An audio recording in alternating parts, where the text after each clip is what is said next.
कागजों के पन्नों पर रुपए का वैल्यू ना होकर के गोल्ड में उसको कन्वर्ट कर दिया जाए।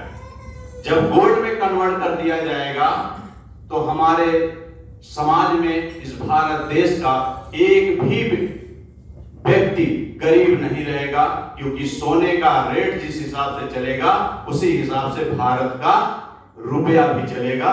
ये डॉक्टर बाबा साहब अम्बेडकर का कहना है। लेकिन ये कौन करेगा? ये बहुजन समाज के लोग इसके विषय में सोच सकते हैं। आज हमारी अर्थव्यवस्था किसके हाथों में? हमारे समाज की अर्थव्यवस्था उस बनिया के हाथ में, जो अपना रेट अपने तरीके से करता है। अगर आप सब अपना रेट तय करना चाहते हैं, जब तक इस व्यवस्था को, डॉक्टर बाबा साहब के सपने को उस गोल्ड में नहीं कन्वर्ट करते हैं, तब तक ये भारत का जो सोने की चिड़िया कहलाई जाने वाली जो भारत था, इसको पुनः हमें आपको लाने की जरूरत है। ऐसा मैं आप सभी से विश्वास चाहता हूं।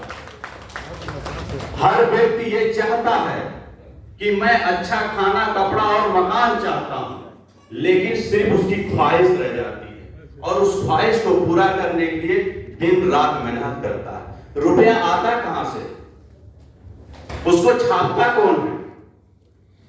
आज हमारे जिन्होंने हमें मार्गदर्शन दिया, मैं उमेश बाबू जी का धन्यवाद देता हूं।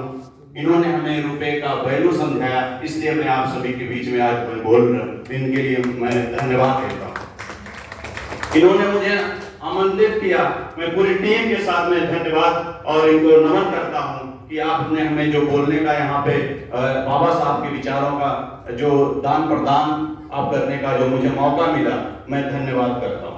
कारण क्या है कि हमने डॉक्टर बाबा साहब को सही मायने में पढ़ा ही नहीं। जब डॉक्टर बाबा साहब हमें कहा कि बेटा तुम शिक्षित हो जाना, हमने शिक्षा को भी नकार दिया।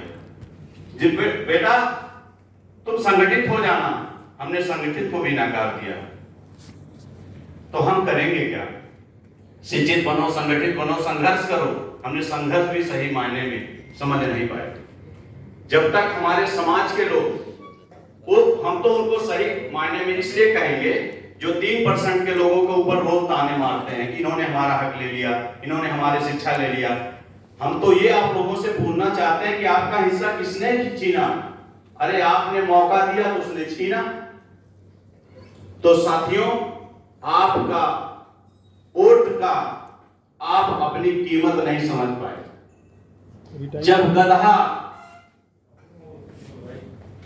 50 से 60 हजार रुपए में एक गधा आता है, तो आपका एक वोट 1000 में कैसे आ जाता है? सामने वाला कैसे जीत जाता है?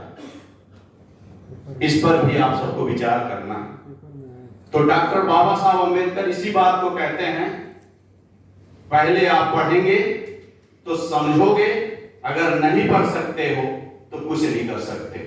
केंद्र से आया हुआ बजट एक राज्य में होता है। राज्य का मालिक कौन होता है?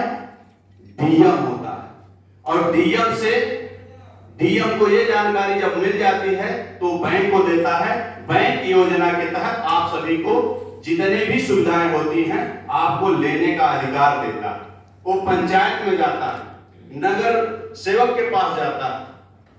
क्या हम लोगों ने कभी इस बात को टटोला कि मेरे हिस्से का अगर बजट इस देश में आया है, जिस राज्य में आया है, उस राज्य को जानने की जरूरत है या नहीं है? हम शिक्षित भी हैं, हम संगठित भी हैं, हम संघर्ष करने वाले भी हैं, हम नाराबाजा भी, सारी चीजें हम लगाते हैं, लेकिन वो नाराबाजा एक मतलब वो धरा का धरा रह जाता है, सामने वाला विजय हो जाता है। तो साथियों, तो मैं जाते जाते एक बात जरूर आप सब लोगों से कहूंगा कि हर इंसान की अपनी अपनी एक ख्वाहिश है। ख्वाहिशों से नहीं गिरते फूल झोली में, कर्म की शाखाओं को हिलाना होगा। क्या होगा? अंधेरे को कोसने से अपने हिस्से का दिया तो स्वयं को जलाना होगा, स्वयं को जलाना होगा। अति दीपो भव, स्वयं को प्रकाशित जो भी व्यक्ति करेगा, जो भी उपासक उपासिकाएं करेगा, निश्चित तौर पर जो है भारत का तख्त और ताज आप सभी के हाथों में होगा। इन्हीं शब्दों के साथ में मैं अपनी वाणी को विराम देता हूँ। नमो बुद्धाय, जय भीम, जय भारत, जय संविधान।